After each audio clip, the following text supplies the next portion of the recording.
chaussée.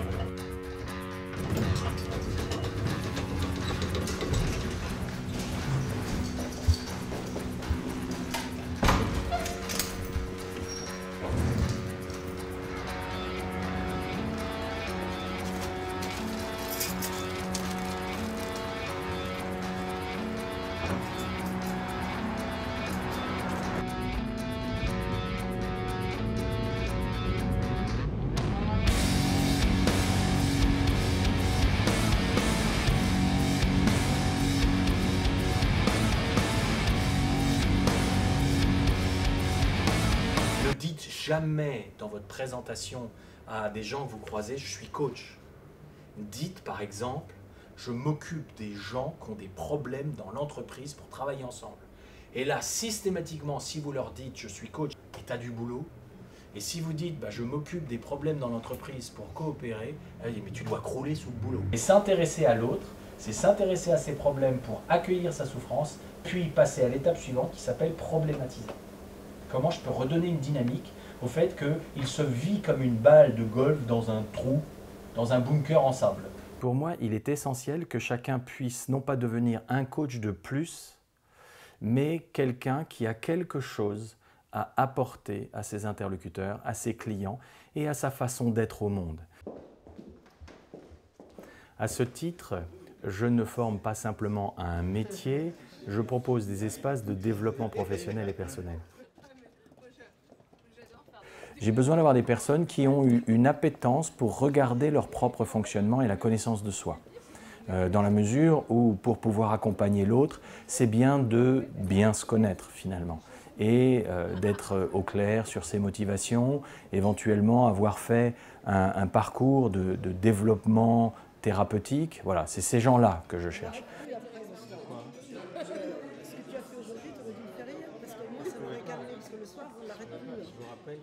Je suis rentré dans la formation de coaching pour finalement recevoir des outils, recevoir des techniques. Et en fin de compte, je me suis pris en pleine face le fait que l'outil de travail, c'était soi-même. Et que donc se former au coaching, c'est aussi accepter de travailler sur soi-même, à la fois pour se connaître et se développer mieux, et puis du coup pour être dans une relation saine et aidante vis-à-vis des gens qu'on aura vocation à accompagner. L'alignement et l'unification de la personne sont vraiment deux axes essentiels justement de la pédagogie que je mets en place. Donc c'est à la fois dans un esprit de joie, de découverte, de nourriture intellectuelle et relationnelle, à la fois dans une logique d'enseignement et d'apprentissage technique, mais aussi une logique de comment je m'approprie ces apprentissages techniques pour que chacun puisse découvrir la spécificité de son geste.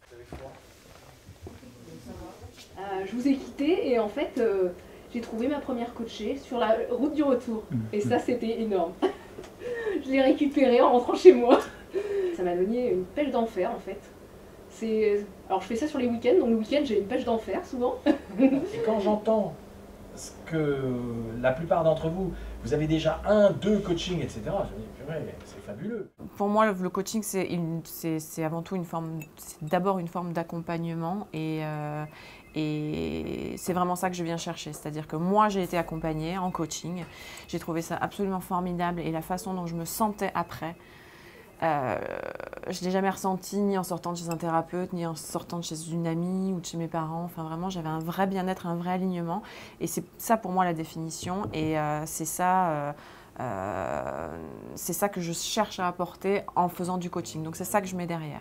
C'est faire sentir, aider les gens à se faire sentir dans cet état dans lequel je me suis sentie. Le groupe a un très grand rôle à la fois de mise en évidence de qui est la personne, et créer les conditions pour que chacun puisse fleurir selon la spécificité de sa couleur. Là, on rentre dans la découverte de nos comportements, et notamment de nos préférences de comportement, sur les 3 dimensions de l'inclusion, du contrôle et d'ouverture, et sur la base d'exercices physiques. La personne qui va animer, c'est Isabelle. Chacun d'entre vous va se mettre en mouvement et se mettre à marcher lentement dans la pièce. Vous marchez rapidement. Vous vous touchez. Vous secouez les hanches. Sur Maintenant, on va passer à ce que vous ressentez. Agitation, dynamique et complicité. Je n'ai pas entendu qu'il fallait toucher les fesses de l'autre. Ça m'a pas gêné parce qu'il y a une complicité, mais il y a quand même eu une forme d'agression. Surtout liée au fait que j'ai pas compris la consigne comme d'autres l'ont comprise. Moi, j'ai trouvé ça progressivement libérateur. Le fait d'entrer en contact en sortant un peu du verbal, parce qu'on est très en contact ensemble par le verbal, par la tête. Être en contact par le corps me fait beaucoup de bien. L'inclusion dans les comportements concerne le contact. Le contact avec soi et le contact avec l'autre. Est-ce que je laisse l'autre me toucher? Est-ce que je me touche? Est-ce que je m'autorise à toucher l'autre? C'est ça le contact.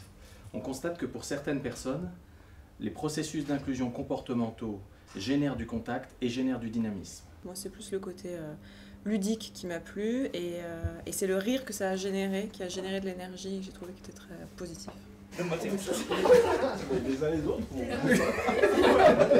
Le rire qui n'est pas l'expression d'un humour, mais qui est l'expression d'un malaise qui va se liquéfier par le rire. Jérôme, arrête le jeu! J'ai bien aimé frôler, éviter. Je trouve que c'est l'art de l'évitement, c'est vachement bien.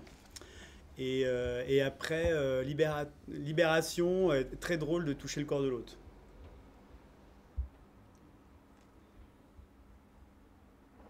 Bah voilà.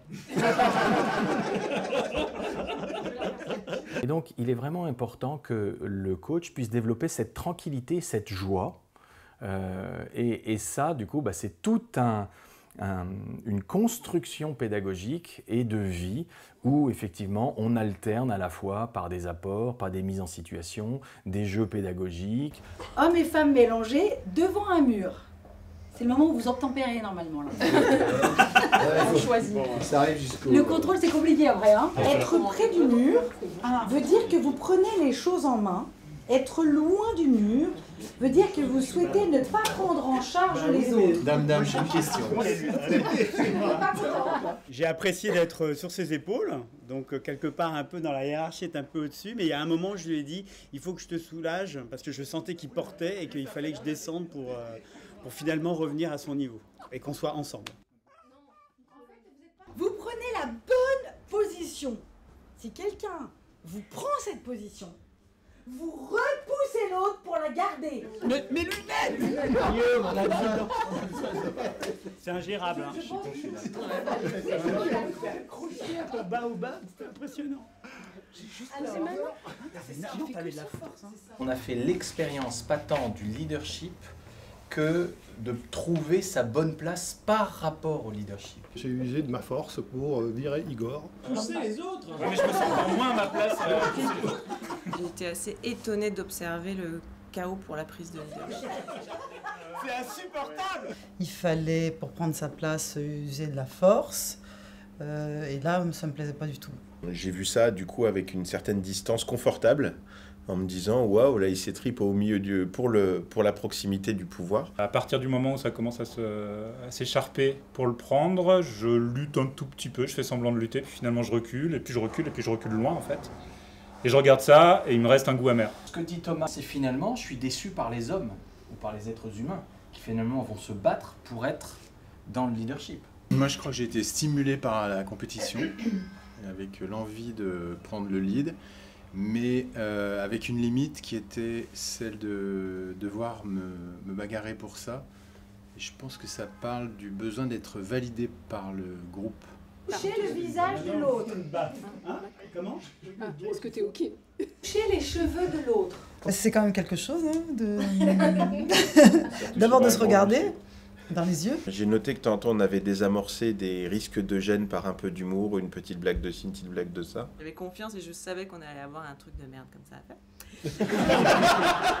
Certains sont très ouverts tout de suite et vont tout de suite partager des choses très intimes et parce que c'est leur personnalité. Donc il faut arriver à lâcher ce qu'on a à lâcher et à être vraiment soi pour progresser sans suivre forcément le flow et le modèle que les autres peuvent avoir. Sur les cheveux, je pense qu'on a un peu ramé parce qu'on s'en trouvait pas beaucoup ni l'un ni l'autre. Les cheveux. Et puis moi, je vous voyais en contrepoint, là, ces deux couples-là, et je les voyais se patouiller, comme ça, se faire des trucs, alors que nous, on était... T'étais pas avec moi, en fait. Si, je te l'ai dit à un moment, ils sont en train de se faire des papouilles. J'ai vu l'enfant chez Gérard. J'ai vu son visage d'enfant. Après, dans le fait de toucher le visage, en fait, j'étais plus dans la caresse. Et j'ai utilisé les deux mains. Donc, pour sentir son visage. Et puis après, les cheveux, pareil, je suis pas très à l'aise. Donc, j'ai commencé à lui faire des petits trucs, des épis de cheveux pour que ça soit drôle. Peut-être pour gérer ma gêne. Je me vois ce matin un petit peu comme une passoire. Et parce que je me sens complètement folle dingue. Ce matin, je me suis vue dans la glace, j'avais mes pinces dans les cheveux.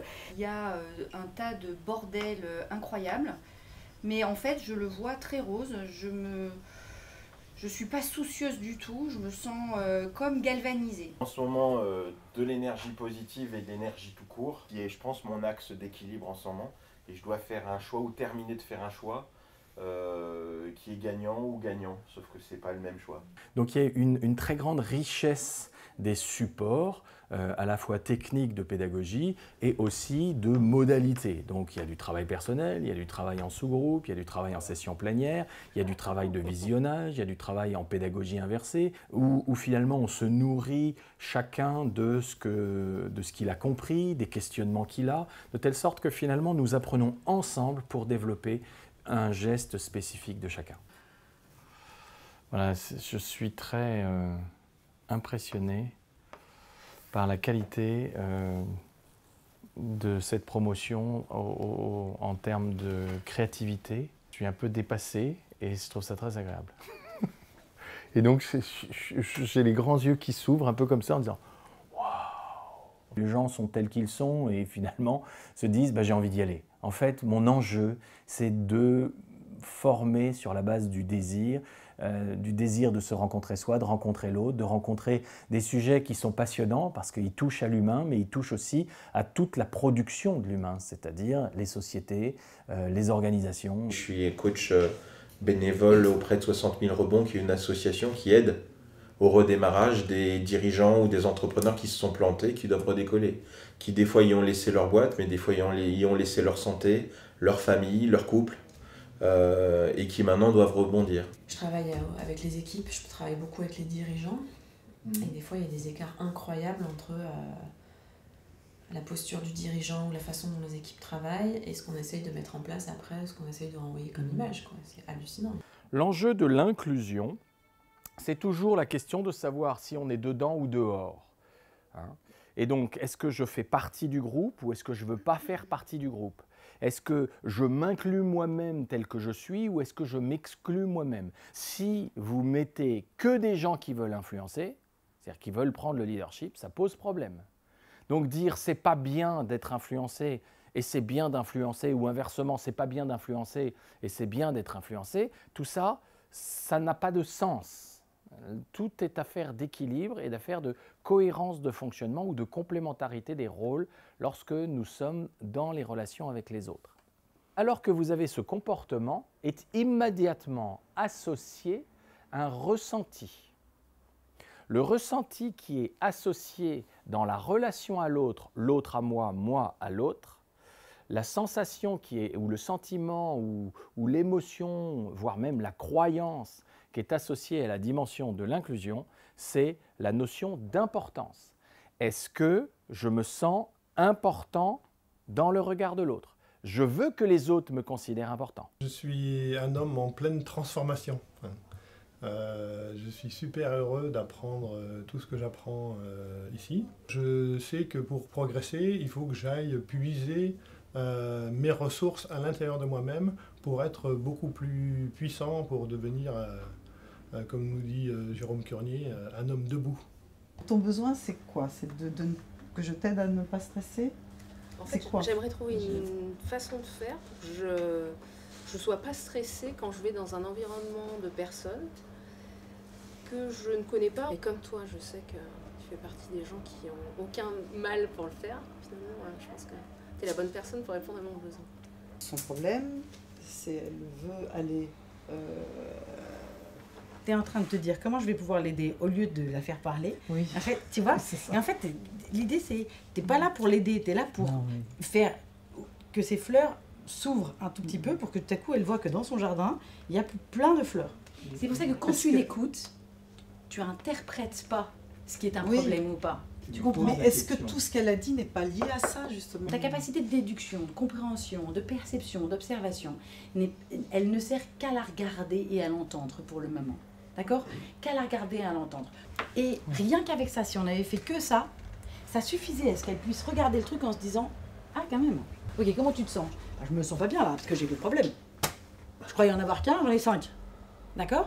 Et elle va te dire « Bah on fait quoi ?» Et tu dis « Bah écoute, on va se revoir. » Tu vois ce que je veux dire?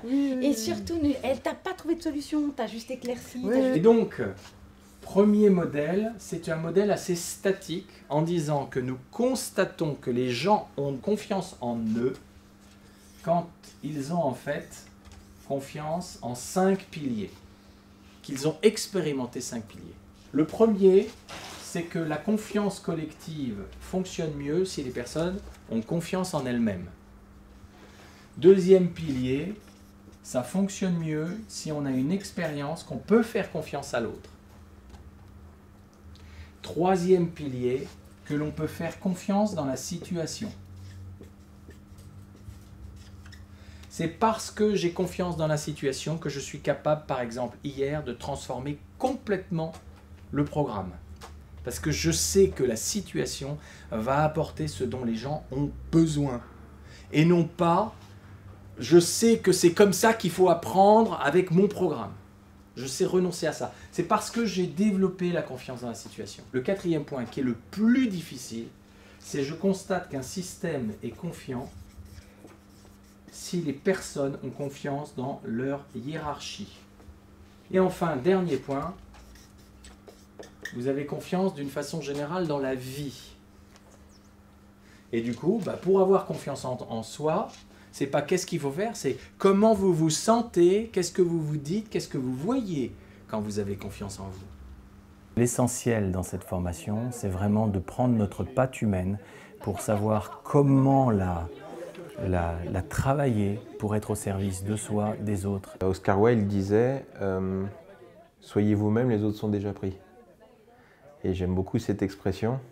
Et justement, on est dans une société où on mime, où on copie, où on est dans des faux semblants. Alors qu'au contraire, le coaching, l'idée, c'est de raccourcir le moment où on va se rencontrer soi-même et on va s'aimer pour ce qu'on est, dans s'aimer et s'accepter. D'abord s'accepter et, si possible, s'aimer. En tout cas, bien vivre avec soi, parce qu'on est la seule personne avec qui on va vivre jusqu'à la fin de ses jours. Ce matin, ce que je souhaite faire, donc il faut que je vous fasse l'apport sur les enjeux. Ensuite, il faudra qu'on parle de Schutz. Il faudra aussi qu'on parle de la construction du sens. Donc tout ça, c'est des choses qu'il y a à faire. Et du coup, moi, j'ai besoin de savoir ce que vous avez prévu en tant qu'équipe de RP sur l'animation, que je puisse m'ajuster et qu'on voit si c'est ajusté par rapport au programme. Sachant qu'il y a un gros jeu en début d'après-midi. Et le jeu, c'est le jeu de la corde ou du carré parfait. Après, tu peux nous mettre dans l'ordre pour connaître. Même si on fait ça, il y a 15 trucs. Ouais. Alors,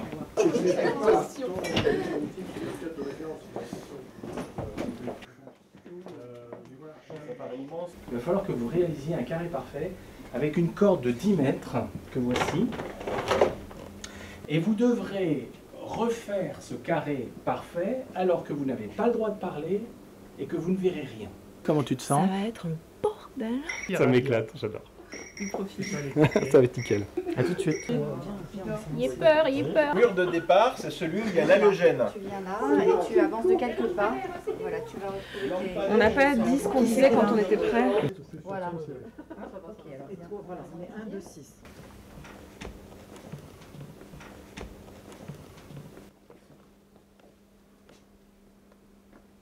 C'était quand même des émotions un peu de tension. On se retrouve dans le handicap, osons le mot. Donc déjà, rien que ça génère une émotion particulière. Alors même si De prime abord, on se dit ouais c'est un jeu, on le prend avec le sourire, mais en fait on se retrouve dans une situation critique et il va falloir s'en sortir.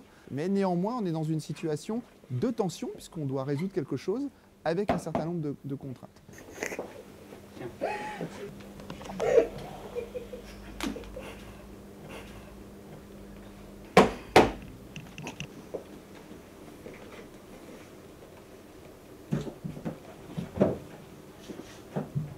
Je mets beaucoup de temps à faire confiance à l'environnement dans lequel je suis.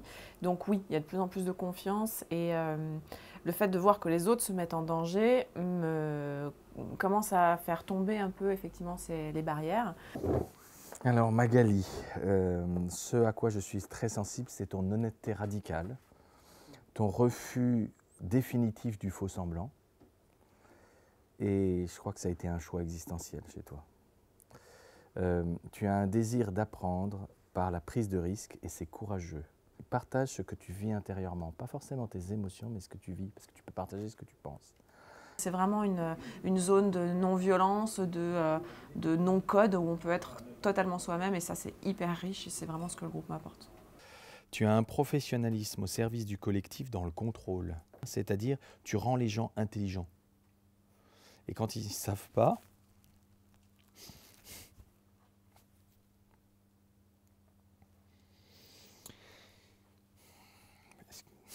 pas pourquoi ça me touche comme ça. Quand ils ne savent pas, tu leur fais croire qu'ils savent.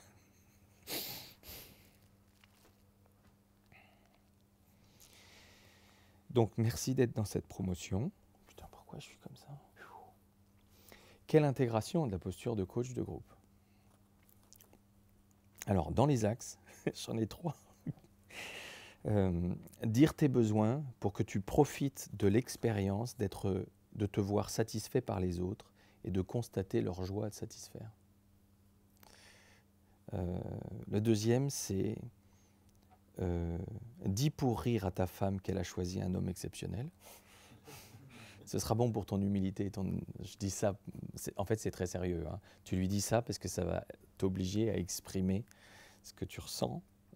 De façon drôle. J'espère que tu es connu à la mesure de ta grandeur. Donc ne mets pas ta lumière sous le boisseau. Voilà. Et comme tu es très puissant, tu as tendance à la mettre très bas. Et les connards s'y laissent prendre. Tu es quand même une personne d'une très grande humanité. Et ton personnel a de la chance. Voilà.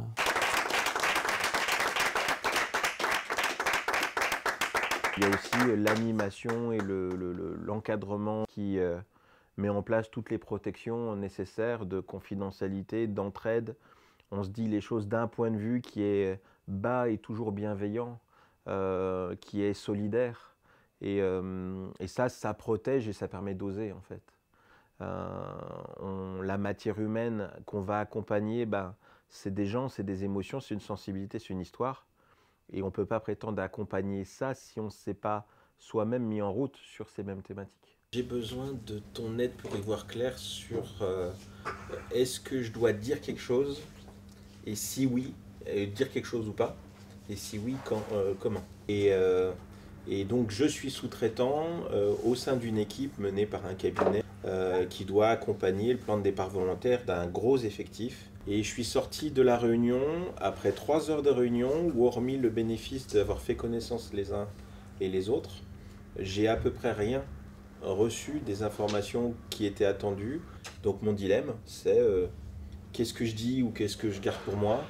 Et si je le dis, comment le dire pour que ça soit efficace et pertinent et que ce ne soit pas juste une saute d'humeur. Il arrive qu'on agisse au nom de principes passés ou de croyances ou de choses qu'on considère comme toujours vraies et qu'on ne prend pas nécessairement le temps de re-questionner.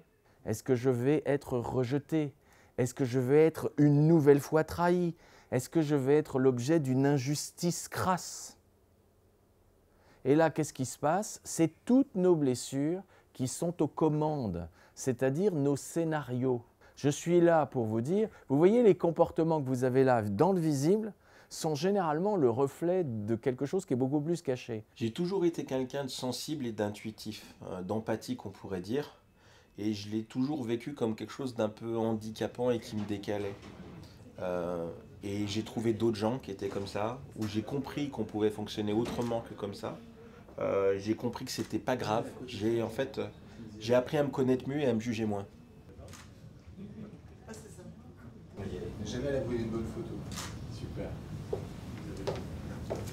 Next. Vas-y. Ouvre tes épaules. Framboise. C'est une régression de quel niveau par contre? Alors c'est de niveau estomac. On passe de la tête à estomac. Ça fait 2 ou 3 ans. Je me suis posé la question de me dire, on avait finalement relativement peu parlé du sport, on a parlé de tennis avec Jérôme notamment, et donc je me suis dit, mais en fait finalement, et si on leur posait la question d'un sportif qui les inspire? Il a fait des sommets dans l'Himalaya, il a fait l'Everest en mode ultra léger. Donc l'Everest, c'est un truc que tu tentes il te faut une fenêtre de 3 semaines à peu près pour aller au sommet. Lui, il a mis 8 heures, je crois. Et lui, en 1 mois et demi, il se retape et il va aux Jeux Olympiques. Mais il ne se dit pas, je vais faire une médaille, il dit, je vais aux Jeux Olympiques. Dans son esprit, la force de l'objectif a été incroyable pour sortir de la maladie. Et il dit, si j'étais si j'étais un bonhomme qui peut refaire ma vie, je me serais dit, fais une médaille, parce que je suis sûre que j'aurais fait une médaille. Et donc il parle de la façon dont on qualifie son objectif, fut-il complètement dingue vu de la fenêtre de quelqu'un d'autre, quoi. Alors moi, il m'inspire énormément et la notion d'échec, pour lui, c'est un non-sujet, quoi. C'est-à-dire... Je me suis toujours imposé de le faire. On apprend le mieux dans l'état d'esprit où on s'amuse, où on a du désir et où on va fonder ce qu'on a à apprendre sur ce qu'on sait déjà. Et donc la pédagogie, c'est de partir de ce que les gens savent bien faire, ce qu'ils ont vécu, pour leur permettre d'acquérir ce qu'ils veulent développer. On est dans une stratégie des points forts. C'est pas je vais te montrer ce que tu sais pas. C'est je vais créer les conditions d'un désir où les personnes disent je veux savoir faire ça. C'est beaucoup plus l'idée. C'est bon? Alors, ce qui va se passer, c'est que c'est ce côté-là qui va commencer par dire à ce côté-là ce qu'il apprécie à ce côté-là. Moi, Igor, voilà ce que j'apprécie chez toi, Thomas. Et donc, quand je dis changer de chaise, ce côté-là va donc dire voilà ce que j'ai apprécié chez toi. En tournant, tout le monde voit tout le monde. C'est parti, c'est ce côté-là qui parle, il y a 45 secondes. Oui. Allez, on change de chaise. Oh, Gérard. On va développer la spécificité du geste, on va développer et on va remettre au centre l'intuition. Mais l'intuition du départ, quand on commence, est une intuition qui n'est pas construite, qui est spontanée. Tu es même dans le sens où tu t'investis totalement dans la relation. Et donc les personnes redécouvrent une spontanéité d'avoir des coups géniaux. Et ça, c'est le cœur même de la combinaison entre pédagogie blanche et théorie des points forts.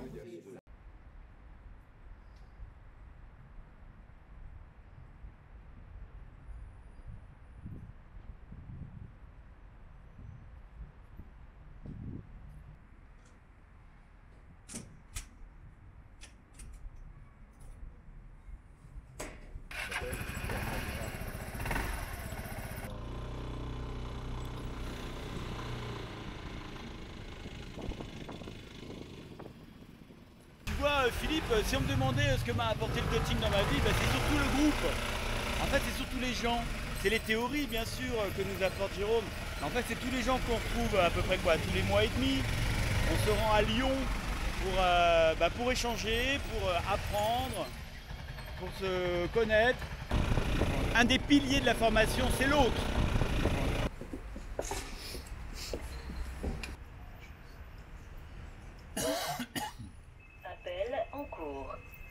Merci. Bonjour Mimu. Salut, ça va?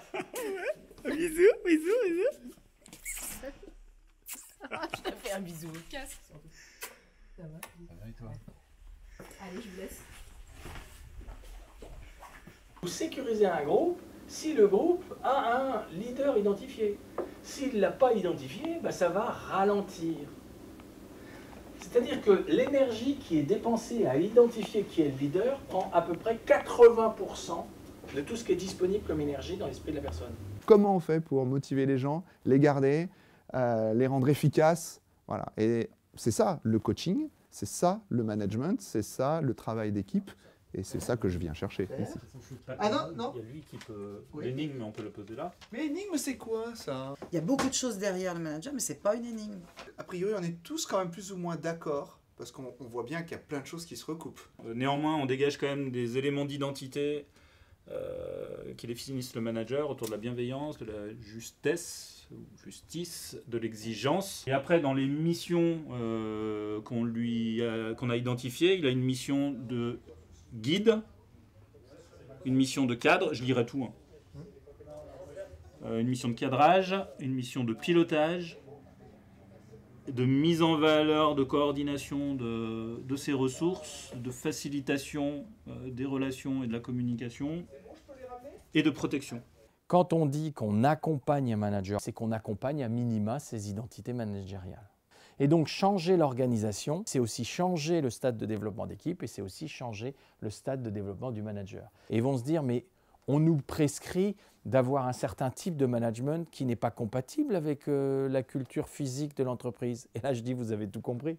Si quelqu'un fait quelque chose qui est nécessaire pour le système, mais que le système ne sait pas reconnaître, alors dans ces cas-là, il y a un danger. Est-ce qu'il y a un leader de processus? La plupart du temps, la réponse est non. Mais qu'est-ce que c'est un leader de processus? C'est quelqu'un qui organise la régulation quand il y a des problèmes. Le patron, le dirigeant, il doit être à même de réfléchir sur son environnement. Ça amène la personne à dire quelle est son activité. Comment vous managez? Quel est votre style à vous? Est-ce qu'il y a des conflits ou des guéguerres au niveau du leadership? C'est-à-dire entre le leader effectif et le leader titre. S'il y a ça, c'est très important de le connaître parce que votre rôle, je vous rappelle, c'est de réguler ça. Pourquoi? Parce qu'il faut que le leadership soit comme les doigts de la main, qu'ils ne se fassent pas la guerre entre eux. Ce dont les gens ont besoin, c'est qui est le chef, qui détient le pouvoir de sanction et quelles sont les normes qui font que je vais avoir un comportement qui est acceptable ou rejeté. Souvent on dit, voilà, si vous avez des problèmes de surcharge de travail, c'est que vous ne savez pas bien gérer votre temps. Voilà, ça c'est une définition ou un diagnostic d'un problème.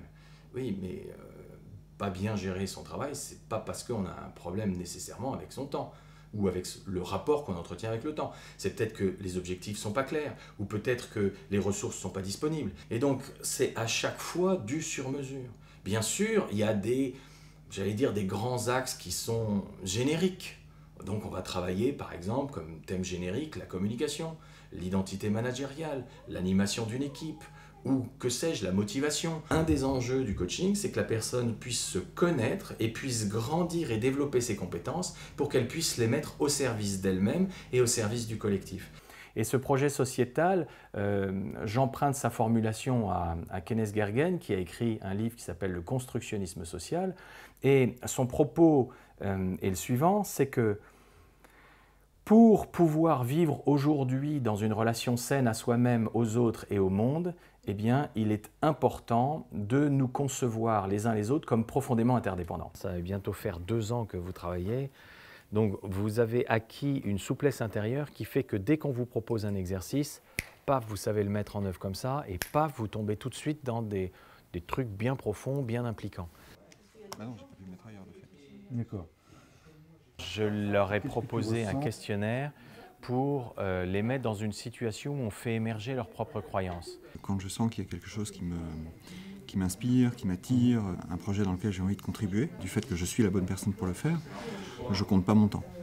Donc ça te protégerait de la rupture du contact.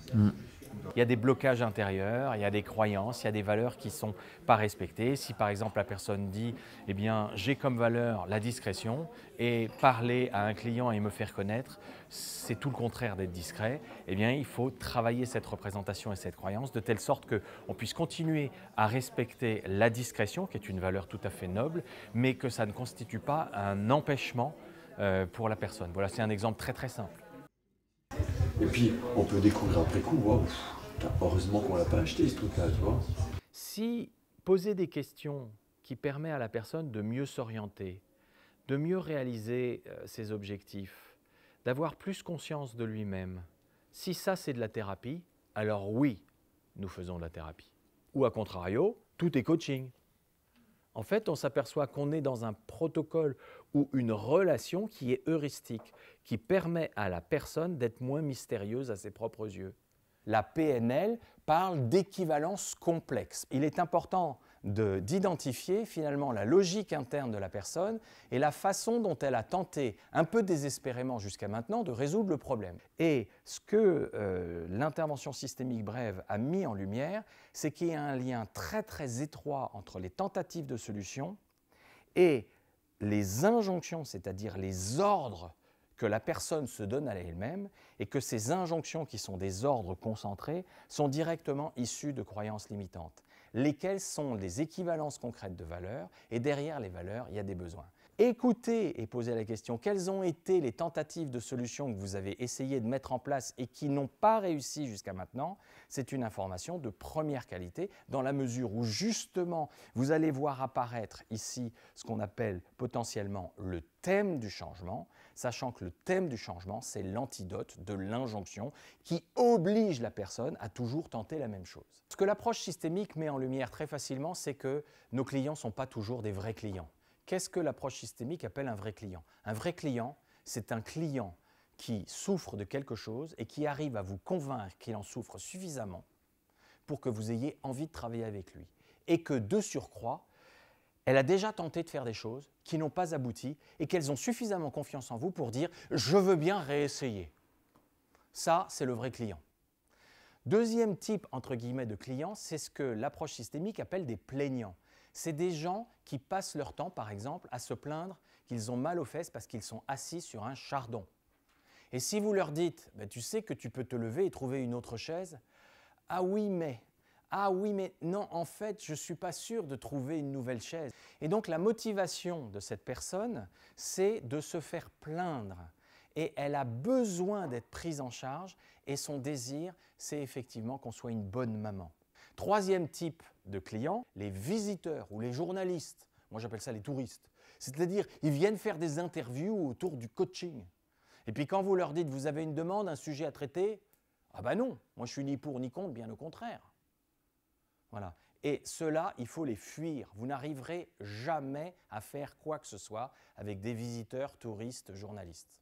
Ce qui est sûr, c'est que je suis arrivé en chemin, et là aujourd'hui, je suis plus loin. Alors plus loin en quoi?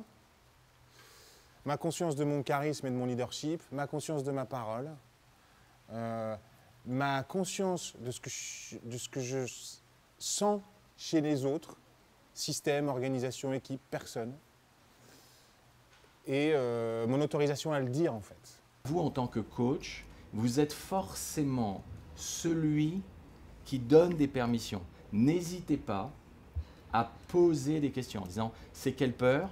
C'est quel soutien ?» Eh bien, vous créez les conditions d'une fluidité et d'une authenticité. Donc, vous êtes d'une certaine manière exemplaire, vous donnez l'exemple. C'est votre rôle en tant que coach, à un moment donné, de mettre adroitement les pieds dans le plat. Qu'est-ce qui t'amène? Je suis à toi. Alors, ce qui m'amène, c'est que j'ai une sorte de boule en fait, qui me traîne depuis plusieurs mois au niveau professionnel. Et je ne sais pas pourquoi, je fais un refus d'obstacle sur cette note programme, je ne veux plus la faire. Ici, c'est votre rôle, si vous voulez, de créer les conditions d'un dialogue sain avec permission, protection et protection en premier. Tu peux me donner un exemple? Récemment, si possible, un autre moment de vie où tu as senti la même chose? Un autre projet? Professionnel? Peu importe. Je suis dans un contexte où j'ai un travail, je suis manager d'équipe depuis une dizaine d'années.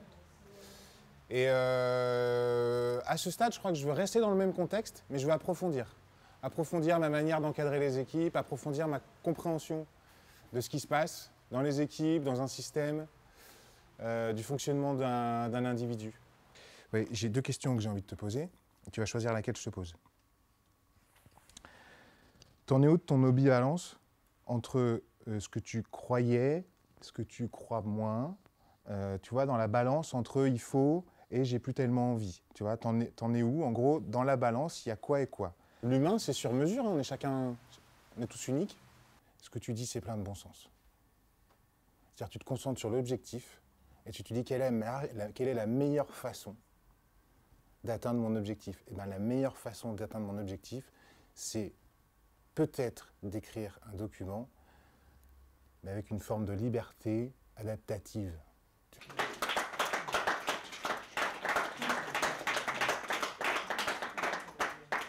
En fait, je me suis vachement concentré sur lui, donc je t'avoue que j'ai un peu oublié mon enjeu. Sa demande, c'était d'alléger le poids.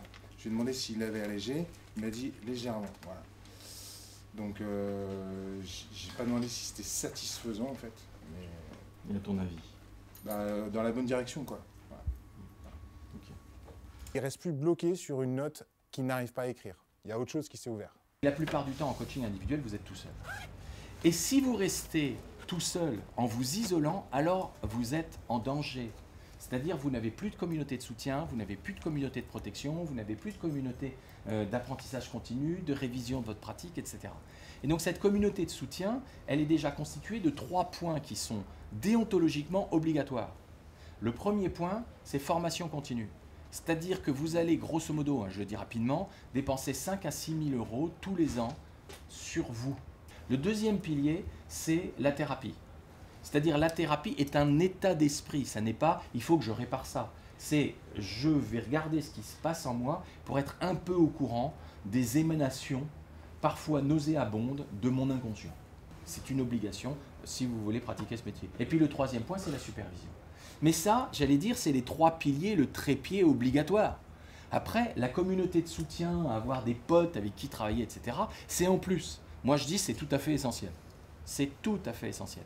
Et donc, je reprends vraiment ce que dit Cyril en disant « j'ai envie de revenir ici et hier, je me suis fait un bain de jouvence avec mes potes de coworking. » Voilà, c'est qui vos potes? À l'issue de ce parcours de praticien, eh bien, nous pouvons passer la certification, laquelle cette certification nous donne un diplôme de coach professionnel reconnu par l'État, puisque ce parcours est inscrit au registre national des cursus professionnalisants. Qu'est-ce qui se passe, Jérôme Curnier? Il se passe que j'ai l'impression qu'il y a un besoin de régulation et que c'est plus le moment, quoi. C'est vraiment chiant. À un moment donné... Oui. Pendant les modules, nous recevons un apport théorique. Sur base de ces grilles de lecture, sont formulées quelque chose comme 250 questions. Nous recevons ces questions en amont. Et lorsque nous passons pour l'épreuve de la théorie, on nous demande de rendre compte de notre pratique, de notre connaissance de ces modèles. L'étape suivante représente un coaching live. Donc, il y a un client qui vient avec un problème, qu'il expose. Et nous, comme coach, nous avons 40 minutes pour éclairer notre client, lui rendre son awareness, lui faire voir une vue systémique et lui donner la possibilité de faire un pas significatif. Ensuite, nous rendons compte de notre parcours de vie, de notre travail personnel et de notre projet professionnel. Toutes les personnes qui passent en tant que candidates vont aussi incarner le rôle de jury. Et dans le jury, il va y avoir des jurés et un président. Tu sais ce que tu as à faire, donc applique le process. Les enjeux pour les candidats, c'est d'arriver à trouver une place, à trouver une légitimité, à trouver leur alignement intérieur. Moi, j'appelle ça souvent le fil à plomb, c'est-à-dire que tout à coup, hop, tout se réaligne. Et qui que je sois, quoi que je fasse, en fait, ce que je vais dire, ce que je vais rayonner, l'autre va l'entendre et va le recevoir.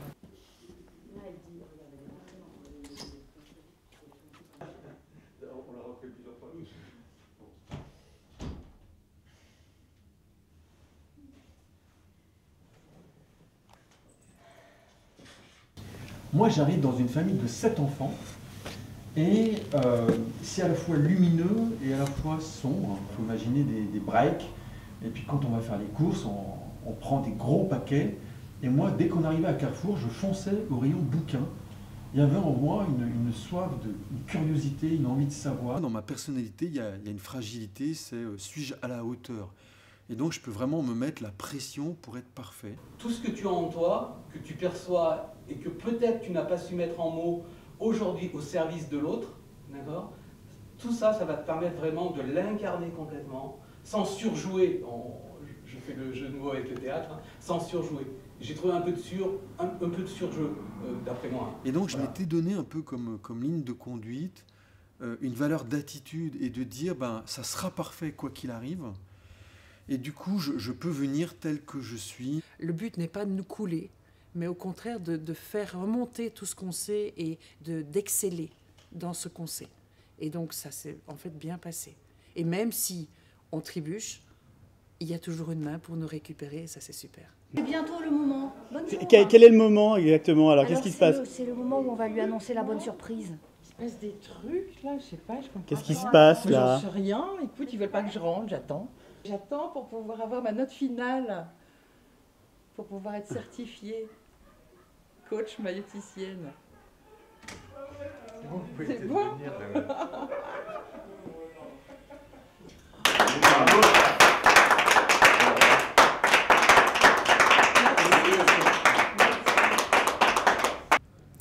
L'incarnation de ton projet de rallumer la flamme nous a transcendés.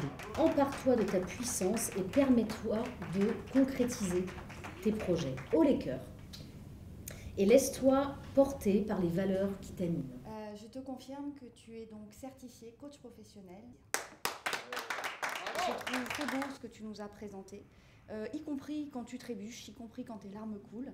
Je souligne le fait que pendant ta carte d'identité, elles n'ont pas coulé, tes larmes. Oui. C'est-à-dire que là, tu vois, il y avait quelque chose de l'ordre de la justesse. Et effectivement, je pleure de moins en moins. Enfin, en tout cas, je pensais avoir pleuré beaucoup plus là, que l'émotion allait être beaucoup plus là. Et j'ai reconnu les feedbacks, en fait. Et du coup, je les ai accueillis avec douceur, mais sans débordement. Comment ça se passe à l'intérieur de toi, là? Oh, c'est beau, c'est lumineux, c'est aligné, c'est magnifique. C'est pur, j'ai envie de dire. Qu'est-ce que tu gardes, en fait, de cette formation? De l'assurance, de la confiance en moi, de la confiance en mes outils, en ma personne, en mes valeurs, en mon ancrage. On sent dans ton corps qu'il y a quelque chose qui est en train de se passer. Ouais, ça, les racines diffusent, vraiment. Je vais donner le commentaire. Oui, au moment où tu lui donnes.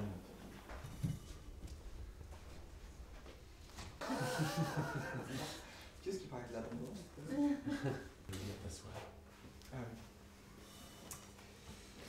Jérôme, nous te recommandons, Stéphane, à la certification de praticien. J'ai la grande joie de te déclarer coach professionnel parce que ta posture non seulement accompagne, mais je pense qu'elle est profondément guérissante. Je suis presque tenté de te dire, mets un peu de fun dans la profondeur de ta paix intérieure, parce que en fait, ça va être d'un accès beaucoup plus facile si tu sais aussi créer de la joie qui se voit. Bravo Stéphane. Bravo. Pour l'instant, je n'ai pas encore complètement intégré la fin du processus, puisqu'on n'y est pas encore. Ça a été très chargé d'émotions.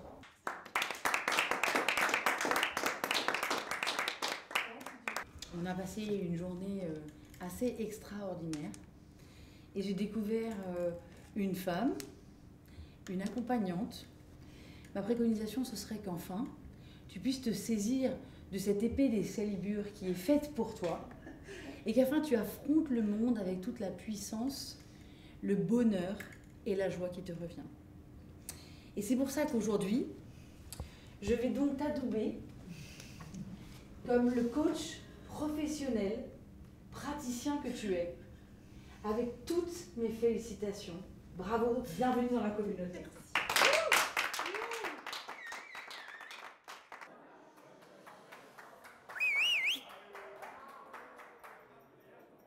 Au départ, l'Institut Maillotis s'appelait, écoutez bien, c'est pas très marketing, La Maison européenne du développement personnel à vocation professionnelle. Ce soir, il y a une soirée de remise des diplômes. Je vais même appeler ça une cérémonie de remise des diplômes. Ça fait maintenant quelques années que environ 100 coachs professionnels sont formés ou sont en train de se former à l'Institut Maïotis. Les maïoticiens sont, bien sûr, vous connaissez, les sages-femmes. On ne dit pas les sages-hommes, mais les sages-femmes. Quand c'est un homme, on parle d'un maïoticien. Quand c'est une femme, on parle d'une sage-femme. Et donc l'idée, c'est que l'Institut Maïotis soit l'espace d'un accouchement. Il y a le moment où on est certifié, puis il y a le moment où il se passe quelque chose avec une transmission vers la personne. Et ce soir, voilà, c'est un moment de passage de flambeau avec une sorte de spectacle, parce que les personnes qui sont en cours de formation voient les personnes qui ont déjà éclos, qui ont déjà fait un parcours et qui témoignent. J'ai une confiance vraiment infinie dans la nature de l'homme ou dans l'homme. Les personnes deviennent autonomes, elles sont debout, elles peuvent reprendre les commandes de leur propre existence selon leurs propres lois, selon leurs propres aspirations, tout en respectant profondément la vie en société. 3, 2, 1,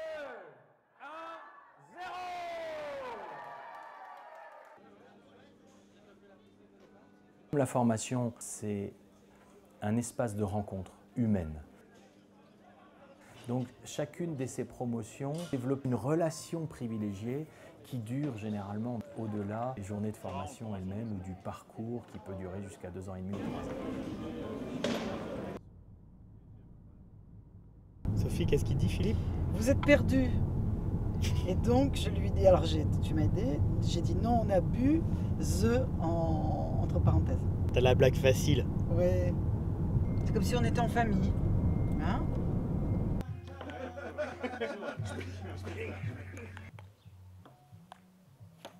Wow! Je vais voir où en sont les calamars. Ah, il vérifie le travail, lui. Bah oui. Inspecteur des travaux finis. Je m'inquiète pour le match France-Hongrie. Ah. Hongrie-France à 15h, dans une demi-heure. Alors quand on est coach, c'est quoi l'enjeu en fait d'un match tel que celui que tu vas regarder? C'est l'équipe. Ouais, c'est-à-dire? C'est l'équipe, c'est les individualités dans l'équipe.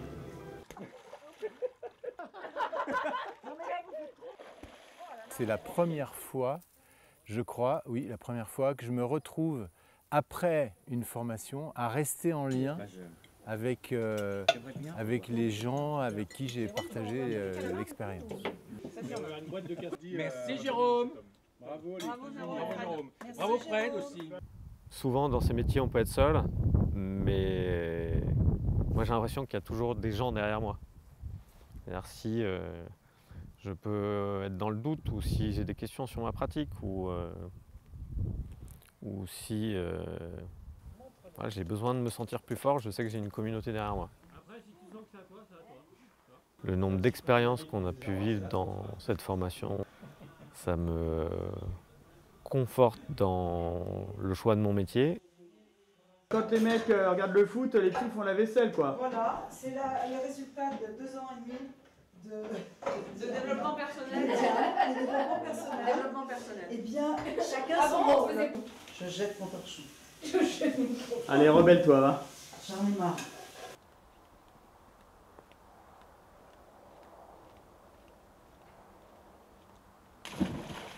Il y a l'abondance de ce qu'on apprend, il y a l'abondance des cadres de référence, etc.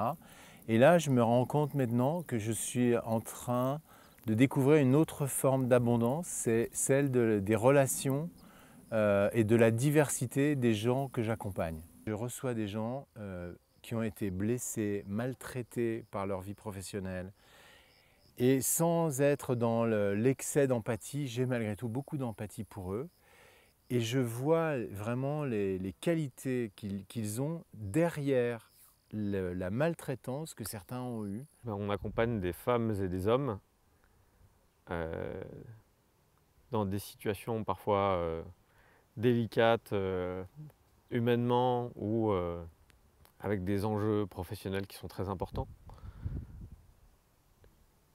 Et pour moi, ça nécessite et de la sensibilité et de la délicatesse.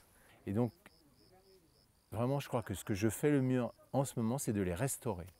Voilà, restaurer ces gens. Bien sûr, il faut être ambitieux et performant, mais il faut que ça soit toujours dans un équilibre pour l'humain et avec l'humain. Et c'est cet équilibre-là que je pense que j'essaye de rétablir.